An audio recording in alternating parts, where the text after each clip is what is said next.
Hindi ka karapat-dapat maging iski. Bakit? Alam ko trabaho ng tatay mo, tanod. Nakita ko sa sapa, inaanod. Soldier Boy Tech.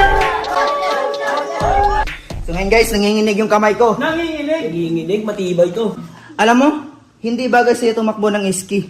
Bakit? Bakit nga? Kasi mukha siyang skateboard. Kasi sabi ni Ninoy Aquino, lahat daw tayo pantay-pantay. Taas mo kamay mo. Boom, patay. Alam mo, bagay sa'yo talaga tumakbo ng iski. Bagay. Bakit? Kasi mukha kang paa. Alam mo, Butchoy, Butchoy. Butchoy! alam mo bakit nakamas lahat ng nanonood sa'yo sa rally mo? Bakit? Bakit? Alam nyo? Hindi. Bakit? Kasi mabaho ang hininga mo.